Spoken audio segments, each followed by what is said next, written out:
Kayong anak ng Diyos lumundag sa tuwa, dahil sinilang na si Jesus. Magsimba na tayo, magpasalamat sa Ama. Salamat po binigay niyo si Jesus.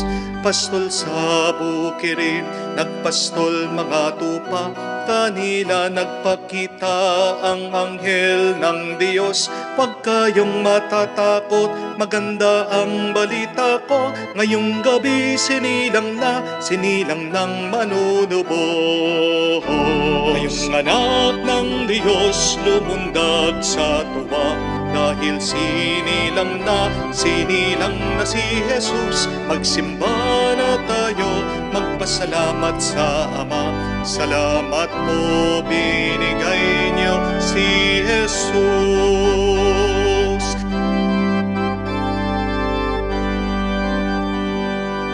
Sa ngalan ng Ama, ng Anak at ng Espiritu Santo. Amen. Sumainyo ang Panginoon. At sumainyo rin. Mga kapatid, tayo minsan pa ay lumalapit sa Diyos sa pamagitan ng ating banal na misa.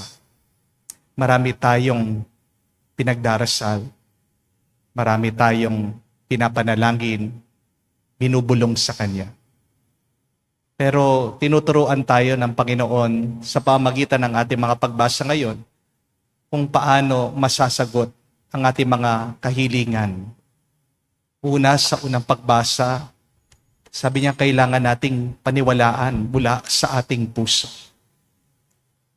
Paniwalaan natin, magtiwala tayo na tinanggap na natin kung ano ang ating hinihiling mula sa Kanya.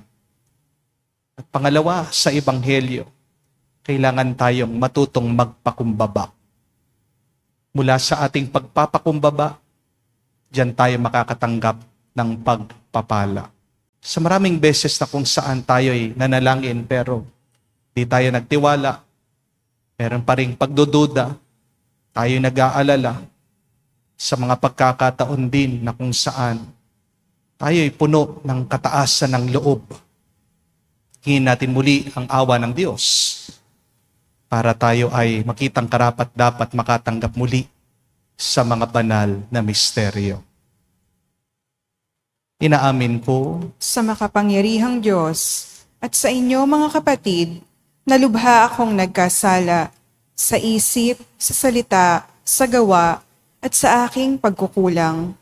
Kaya isinasamo ko sa mahal na Birheng Maria, sa lahat ng mga anghel at mga banal, at sa inyo mga kapatid, na ako ipanalangin sa Panginoong ating Diyos. Kaawaan tayo na makapangyarihang Diyos, patawarin tayo sa ating mga kasalanan, at patnubayan tayo sa buhay na walang hanggan. Amen. Panginoon, kaawaan mo kami. Panginoon, kaawaan mo kami. Kristo, kaawaan mo kami. Kristo, kaawaan mo kami. Panginoon, kaawaan mo kami. Panginoon, kaawaan mo kami. Manalangin tayo. Ama naming makapangyarihan, kami ginawa mong mga bagong nilikha sa pamagitan ng anak na naging aming kamukha. Pagkaloob mo sa amin ang pagpapala na kami maging gaya niyang dakila. Pakundangan sa kanyang pag-apo sa aming dalita bilang tagapamagitan kasama ng Espiritu Santo magpa sa walang hanggan. Amen.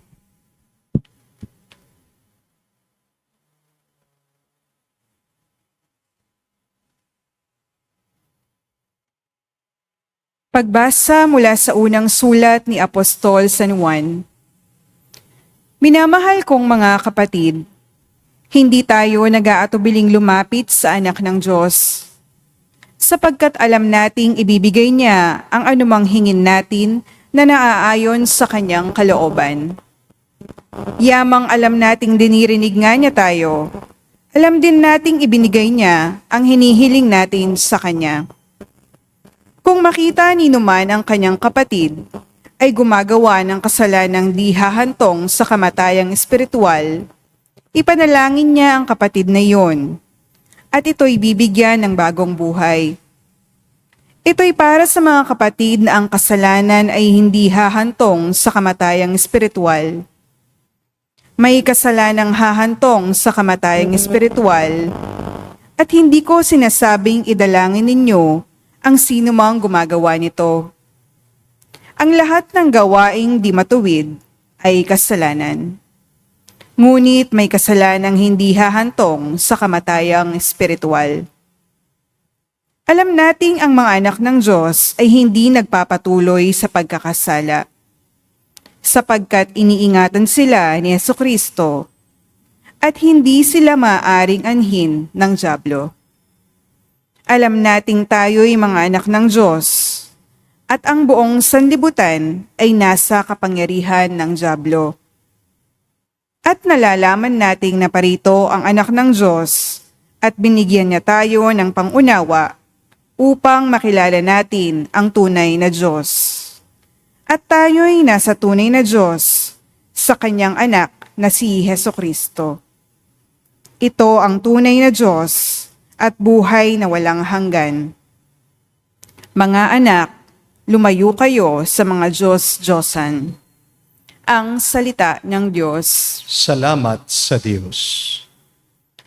Panginooy nagagalak sa hirang niyang mga anak. Panginooy nagagalak sa hirang niyang mga anak. Ang Panginooy purihin, awitan ng bagong awit. Purihin sa pagtitipon ng tapat sa pananalig. Magalak ka, O Israel, dahilan sa manlilikha. Dahilan sa iyong hari, ikaw, Sion, ay matuwa. Panginooy nagagalak sa hirang niyang mga anak. Purihin sa pagsasayaw, purihin ang kanyang ngalan. Alpat tambol ay tugtugin at siya ay papurihan. Panginooy nagagalak sa kanyang mga hirang. Sana ngagpapakumbabay, tagumpay ang ibibigay. Panginooy nagagalak sa hirang niyang mga anak. Sa tagumpay na natamo, magalak ang mga hirang. Sa kanilang pagpipista ay magsaya't mag-awitan. Sa pagpuri sa Panginoon ay bayaang magsigawan. Ang tatanggap ng tagumpay ay ang kanyang mga hirang. Panginooy nagagalak sa hirang niyang mga anak.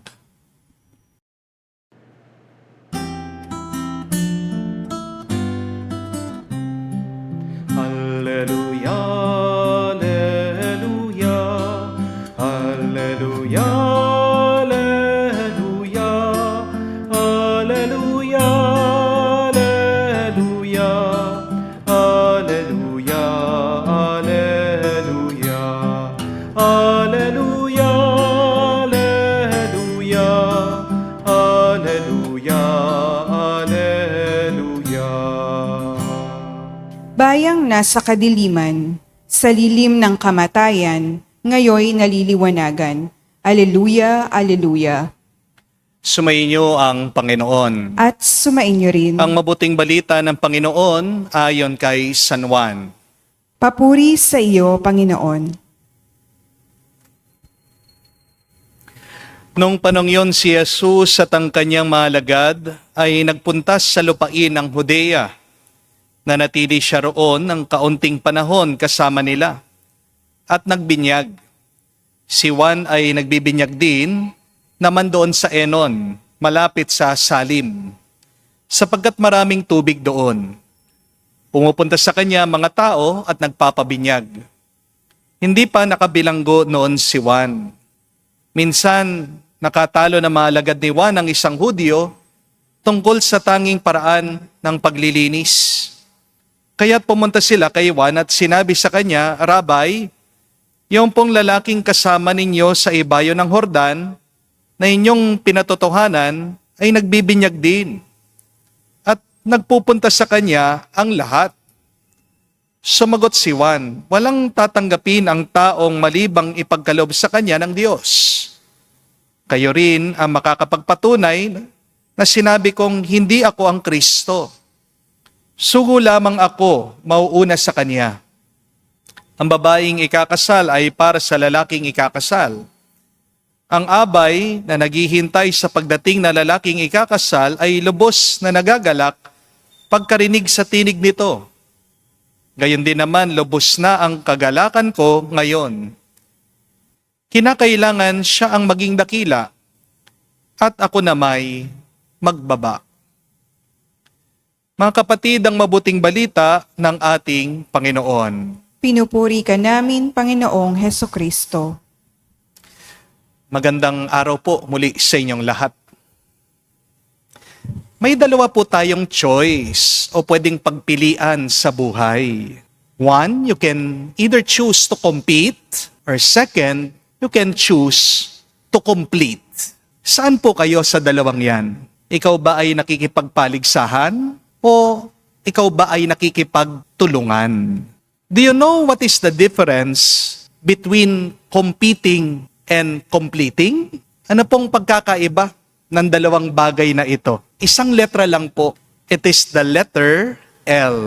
Lagyan mo ng letter L yung gitna ng salitang compete. Yan po ay nagiging complete. At alam niyo po ba kung anong ibig sabihin ng letter L sa gitna ng complete? What does the L stands for? It stands for love. At alam niyo po ba kung anong ibig sabihin ng love? Spell love. L-O-V-E. Acronym po yan. May kahulugan po ang bawat isang letra. Love means living on valued energy. Ulitin ko po, memorize nyo. Love means living on valued energy. Ibig sabihin kapag ikaw ay nagmamahal, malakas ka, may gana ka, at masaya ka. Amen? Tingnan niyo po sa ating ebanghelyo, binibigyan tayo ng halimbawa ng Diyos kung paano tayo mabuhay ng mabuti at banal. Si San Juan Bautista, binalita daw po sa kanya na si Jesus ay nagbibinyag din. At lahat daw ng tao ay pumupunta sa kanya. Anong ibig sabihin nito? Mababawasan na yung mga pumupunta para magpabinyag kay San Juan. Pero imbis na magalit itong si San Juan, imbis na siya ay mainggit, imbis na siya ay makipagpaligsahan kay Jesus, anong ginawa niya? Nagpakumbaba pa siya. Ang sabi niya, ang pahayag niya, he must increase, I must decrease. At dahil binigay po ni San Juan yung spotlight kay Jesus sa ating Panginoon, anong nangyari, anong naranasan ng mga tao? Maraming gumaling sa kanilang sakit. Nakaranas ng himala at milagro ang maraming tao. Maraming mga makasalanan ang napatawaran. Maraming tao na lumayo sa Diyos ang nagbalik loob sa Kanya. Mag-ingat po kayo, mga kapatid, kapag pinipili mong makipag-unahan o makipag-compete sa iba. Kasi ang mga nagko-compete ay nauuwi sa inggit.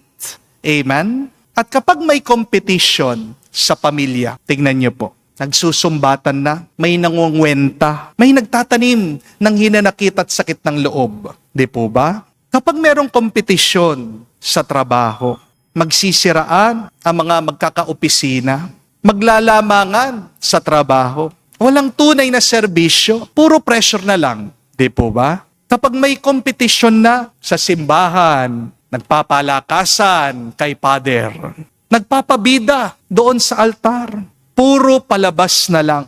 Wala na talaga yung espiritu ng Diyos. Wala na yung sense of mission. Wala na ring malasakit. Pagpapakita na lang. Pagpapasikat na lang. Pagbabalat kayo ang nararanasan. Kapag ang buhay ay puro po kompetisyon, siguradong mapapagod ang puso mo. Nawawala ang kapayapaan at nabibigatan ang iyong katawan. Namamatay ang pagmamahal kapag nakikipag-unahan ka sa iba. Remember, my dear friends, relationships are not made for competition. Relationships are for completion. Kaya nga po kayong mga mag-asawa, tandaan niyo po ito. Kapag nag-aaway kayo at kapag ang isa sa inyo gusto niyang manalo, gusto niyang patunayan na siya ang tama, parehas kayong talo. Di po ba? I will repeat that. Understand that. Learn from this. when couples fight, when couples argue, and one of you only wants to win, then both of you lose. Because love does not try to win. Love tries to love. True love does not compete, but true love complements. Ang inggit kasi gusto niya nauuna palagi. Di po ba? Pero ang tunay na nagmamahal, okay lang na nahuhuli.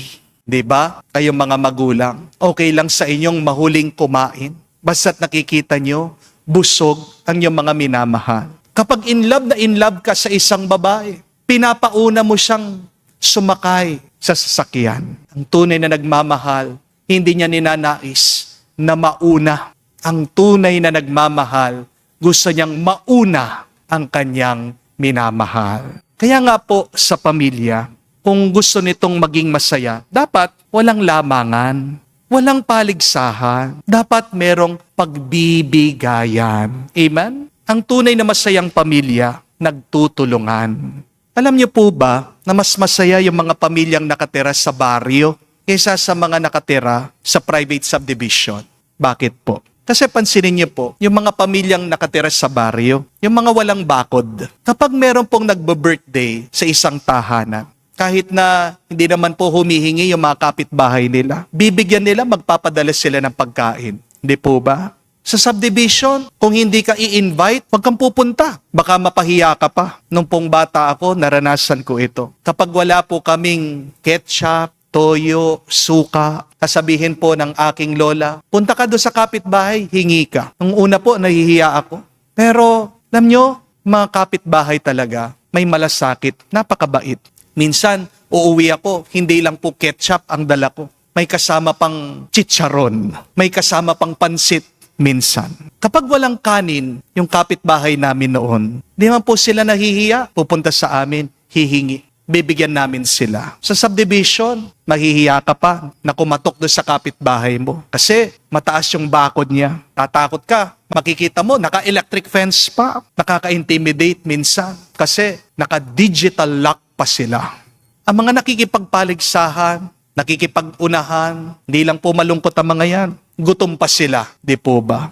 Gutom physically, gutom spiritually. Pero, ang mga tunay na nagmamahal ay nagpupunuan at sila ang merong tunay na kapayapaan. Tandaan po natin kung ano ang pinakamahalaga pagdating sa Diyos.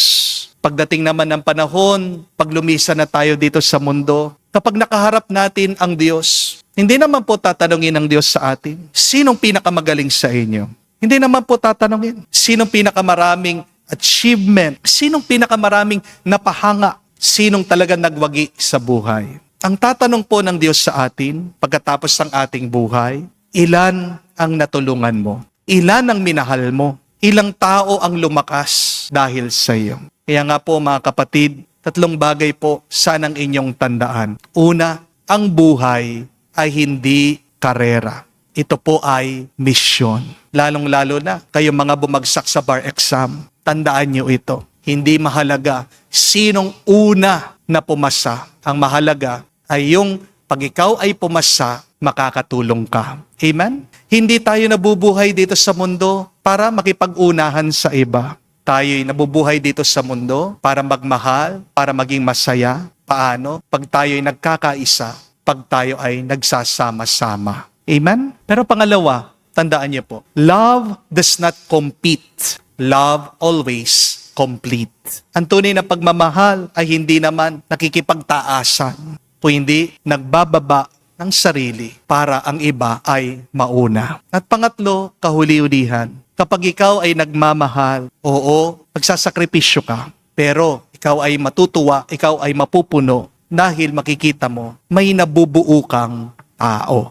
At sa bawat tao na nabubuo mo at nakukumpleto mo, doon nagiging mas masaya ang Diyos. At doon nagdidiwang din ang kaluluwa mo. Magdasal po tayo, mga kapatid, na palagi nating ilagay ang letter L, love, sa gitna ng ating mga ginagawa. Ano ang love? Baka nakalimutan nyo na. Love means living on valued energy. Huwag kang makikipag-unahan. Unahin mo palagi ang Diyos, unahin mong mahalin ang iba. At makikita mo, kahit na hindi ka mauna, mahuli ka man, magiging masaya ka, magiging payapa ka, at magiging buo at mas fulfilled ang buhay mo. At yan ay ang tunay na mahalaga. Amen. Tumayo po tayo. Tulad ni San Juan, manalangin tayo na maging tapat sa ating bokasyon at misyon bilang mga Kristiyano. Ating sabihin, Panginoon, dinggin mo kami. Panginoon, dinggin mo kami. Bilang isang simbahan nawa, ang aming pakikibahagi at pagmamalasakit ay may paabot maging sa mga di kasapi ng ating pamilya, pamayanan at bansa. Manalangin tayo sa Panginoon. Panginoon, dinggin mo kami. Ang ating binyag naway isagawa bilang isang panawagan para makisalamuha at makiramay sa ating kapwa. Manalangin tayo sa Panginoon. Panginoon, dinggin mo kami. Ang mga kabataang lalaki at babae naway makinig sa Espiritu na nasa kanilang mga puso at tumugon sa mga ibinubulong nito. Manalangin tayo sa Panginoon. Panginoon, dinggin mo kami. Sa katahimikan po ng ating puso, banggitin natin, sabihin natin sa Diyos ang ating mga personal na pangangailangan. Ama, naunawaan namin na kami ay tinawag mo upang ipalaganap ang mabuting balita ng kaharian. Tulungan mo kaming makabahagi, pagligtas sa gawin ng iyong anak. Hinihiling namin ito sa pamagitan ni Kristo, aming Panginoon. Amen.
Manalangin kayo mga kapatid, para ang ating mga paghahain ay kalugdan ng Diyos sa mang makapangyarihan.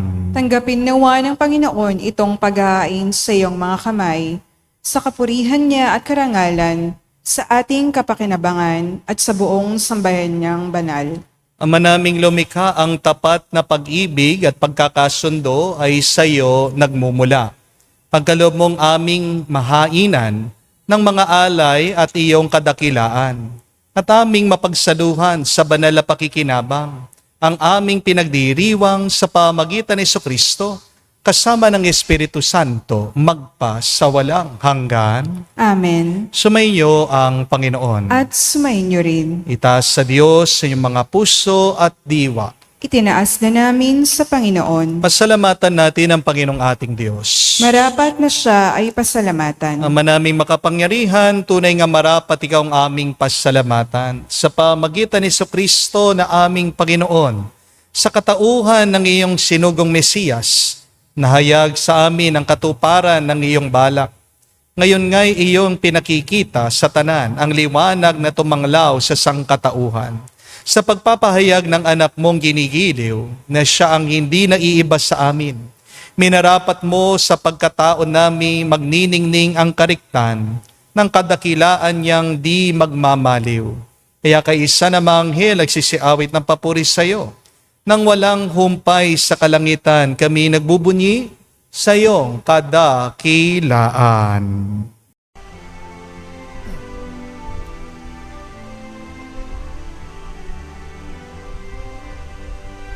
Santo, Santo, Santo, Panginoong Diyos ng mga hukbo, napupuno ang langit at lupa ng kadakilaan mo. Hosana, Hosana, sa kaitaasan, pinagpala ang naparirito sa ngalan ng Panginoon. Hosana, Hosana, sa kaitaasan. Hosana, Hosana, sa kaitaasan.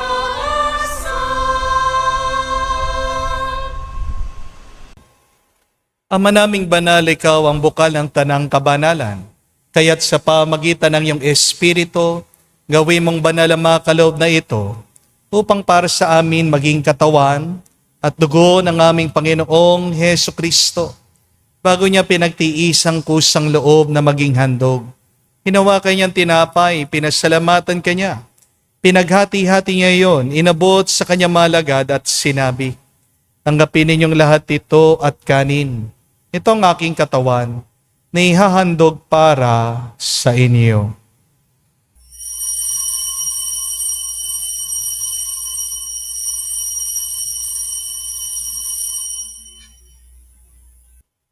Gayon din naman na matapos ang hapunan, hinawakan niyang kalis. Muli kanyang pinasalamatan. Inabot niya ang kalis sa kanyang malagad at sinabi, "Tanggapin ninyong lahat ito at inumin. Ito ang kalis ng aking dugo, ng bago at walang hanggang tipan. Ang aking dugo na ibubuhos para sa inyo at para sa lahat, sa ipagpapatawad na mga kasalanan. Gawin ninyo ito sa pag-alaala sa akin."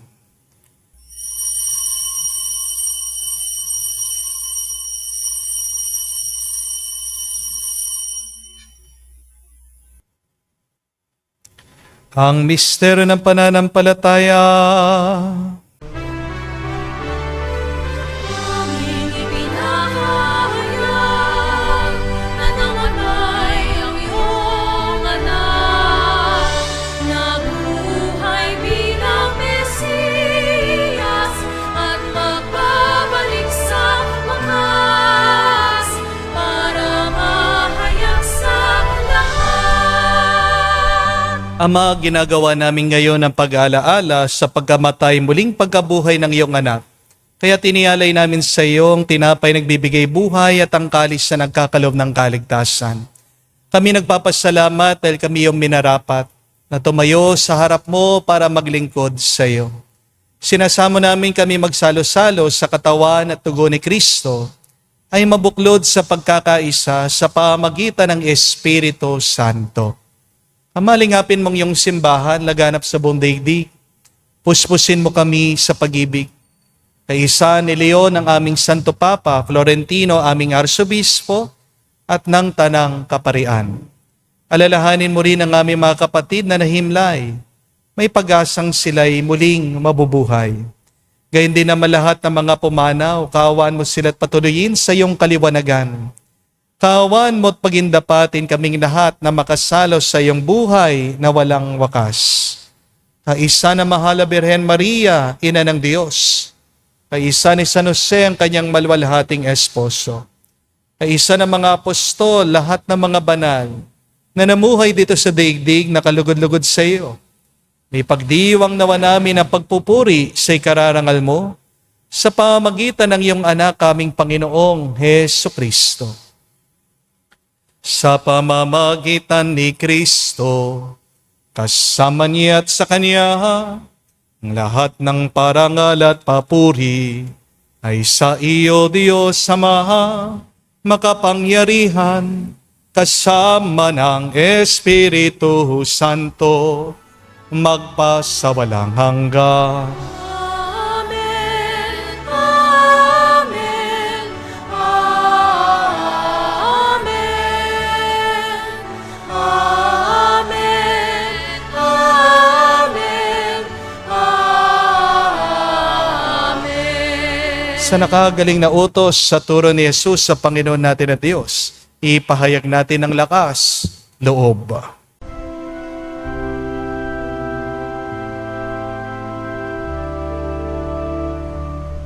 Ama namin, sumasalangit ka, sambahin ang ngalan mo, mapasa amin ang kaharian mo, sundin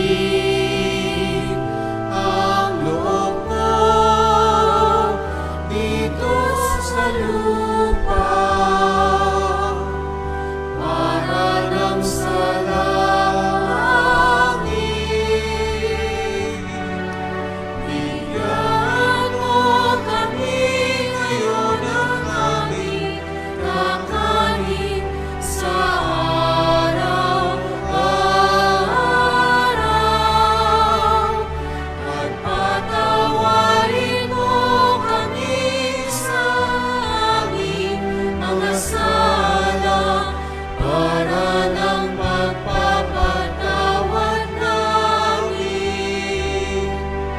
sa nagkakasala sa amin.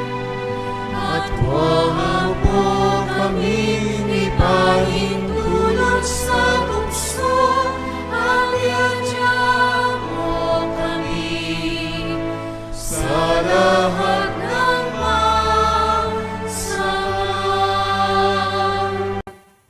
Hinihiling namin kami, Adya, sa lahat ng masama, pagkalooban ng kapayapaan araw-araw, iligtas sa kasalanan, ilayo sa lahat ng kapamakan, samantalang aming pinanabikan ang dakilang araw ng pagpapahayag ng tagapagligtas naming si Hesu Kristo. Sapagkat iyo ang kaharian at ang kapurihan at ang kapangyarihan at ang kapurihan magpakailanman. Amen.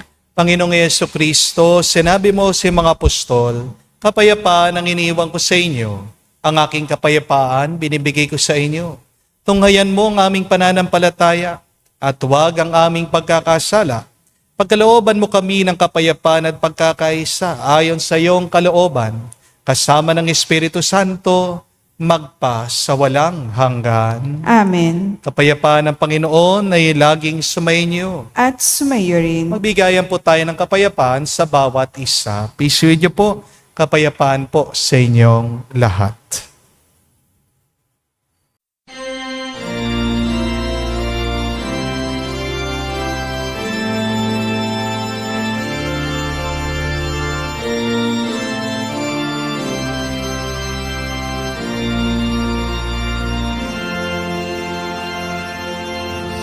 Kordero ng Diyos na nagalis ng mga kasalanan ng sanlibutan, maawa ka sa amin, maawa ka sa amin.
Mga kapatid, naririto ang ating Panginoong Jesucristo, ang Kordero ng Diyos. Siya nag-aalis sa mga kasalanan ng sanlibutan. Mapalad tayong lumalapit sa piging ng Kordero. Panginoon, hindi ako karapat-dapat na magpatuloy sa iyo, ngunit sa isang salita mo lamang ay gagaling na ako.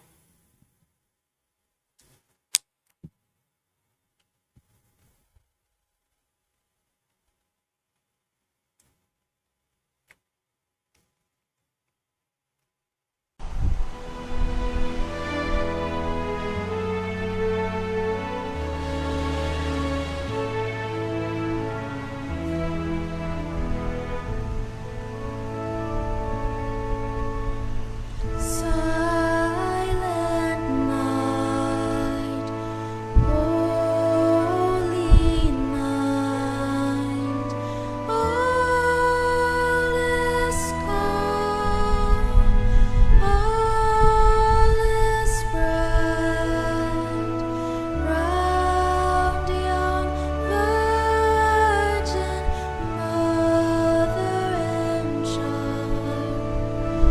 Holy infant, so tender and mild, sleep in heavenly peace. Sleep in heavenly peace.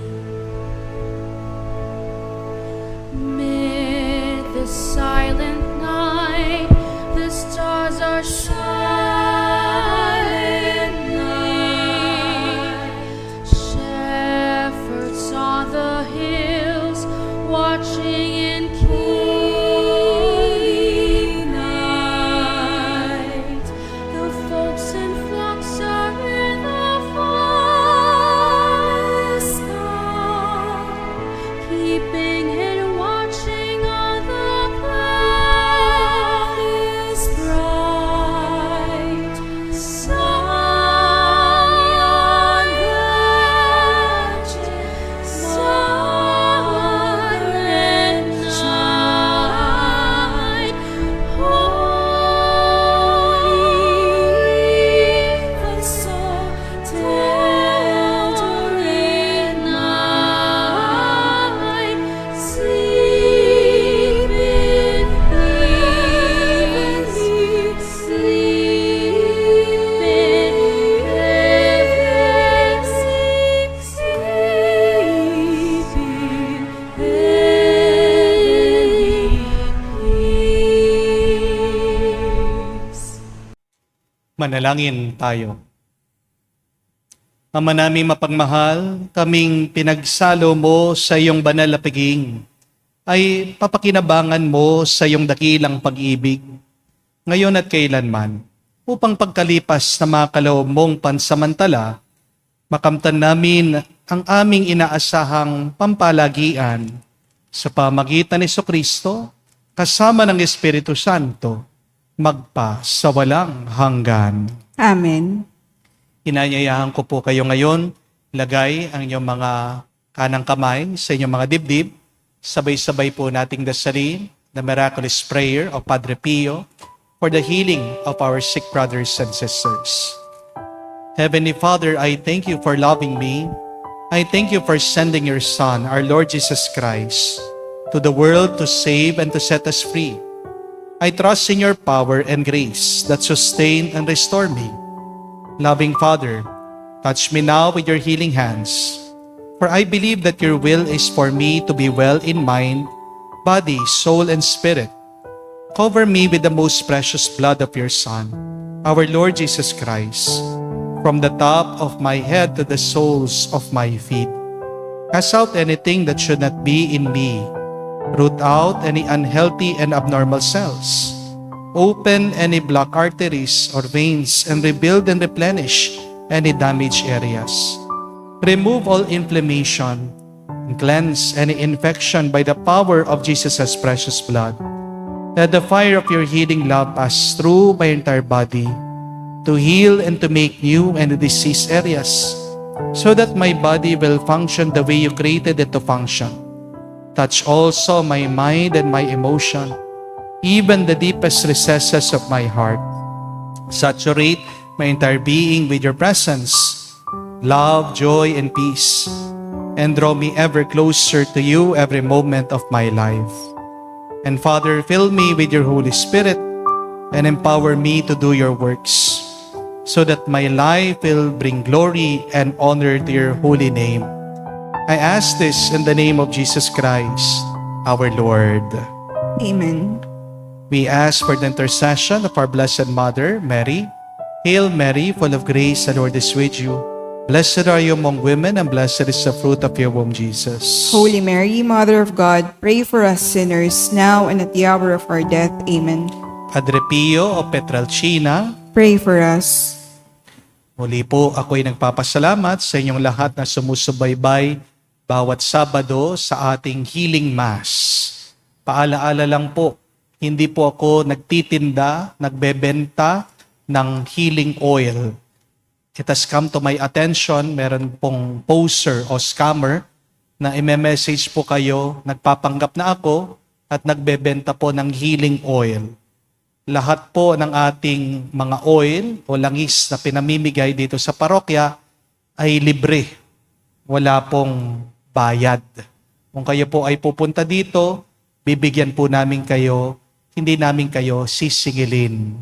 Hindi po namin kayo hihingan ng pera. Kaya wag po kayong magpapaniwala. Pagkamahal-mahal pa naman ang benta ng tao sa healing oil, 2,000 pesos daw. Tandaan niyo po, isang kasalanan ang pagbebenta ng mga na-bless o banal na bagay. Kayo'y nagkakasala kung kayo'y magtitinda ng mga banal na bagay at kung kayo ay bibili nito. Kaya huwag niyo pong i-entertain yung mga nagme-message sa inyo, nagpapanggap na ako. Okay? So muli po sa inyong lahat, maraming salamat. Sana po, tandaan niyo ang ating paalaala ngayong araw. Una, na ang buhay ay hindi karera. Ito po'y paglalakbay. Kaya nga po sa mga bumagsak sa bar exam, ang mga bagsak sa board exam, huwag kayong ma-depress. What matters is you're following the will of God. In due time, in God's time, God has a perfect plan for you.